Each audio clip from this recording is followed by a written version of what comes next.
Uncle, apakah ular dalam Kejadian pasal 3 itu ayat pertama itu nyata atau kiasan? Nah, Uncle menjawab. Sebelum Uncle jawab, Uncle baca dulu nih apa yang ada di dalam Kejadian pasal 3 ayat yang pertama. Yuk kita baca bersama-sama. Adapun ular ialah yang paling cerdik dari segala binatang yang di darat, ya, yang dijadikan oleh Tuhan Allah. Dari sini kita lihat bahwa adapun ular ialah paling cerdik dari segala binatang, dan dari segala binatang yang dijadikan oleh Tuhan Allah. Kalau kita lihat dalam Kejadian pasal 2 ayat yang ke-19, di mana segala binatang burung itu dibentuk oleh Tuhan Allah dari tanah dan nanti dibawa kepada manusia itu untuk diberi nama.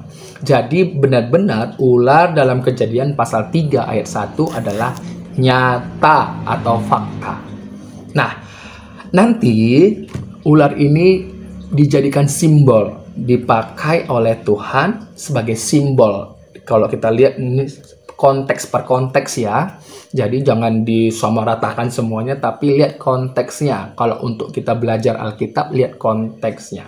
Dimana nanti ular ini dijadikan simbol yang merujuk kepada iblis atau si ular tua, ya, atau Satan dalam kitab Wahyu ya. Kalau kita lihat nanti di situ.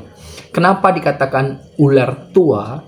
Karena iblis telah menjatuhkan manusia, membuat manusia itu meninggalkan Tuhan, ya, menyerang firman Allah, menyerang perintah Tuhan, memutarbalikkan firman Tuhan dengan menunggangi ular, ya, dengan menunggangi ular. Jadi ular ini akan dipakai sebagai simbol di mana merujuk kepada si ular tua, karena sejak di Taman Eden iblis telah menyerang perintah Tuhan, menyerang Allah itu, menyerang supaya manusia meninggalkan Tuhan. Itu makanya dikatakan si ular tua.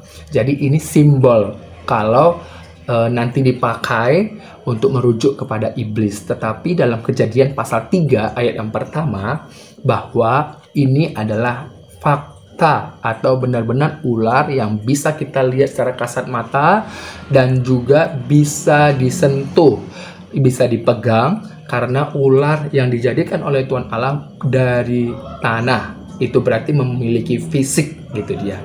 Jadi Uncle sudah menjawab pertanyaan dari yang datang kepada Uncle mengenai apakah ular dalam Kejadian pasal 3 ayat yang pertama itu adalah nyata atau fakta atau kiasan. Jawabannya adalah benar-benar nyata atau fakta, dapat dipegang, dapat dilihat dengan kasat mata, karena ular itu telah dibentuk dari tanah oleh Tuhan Allah. Jadi benar-benar fakta. Tuhan Yesus memberkati.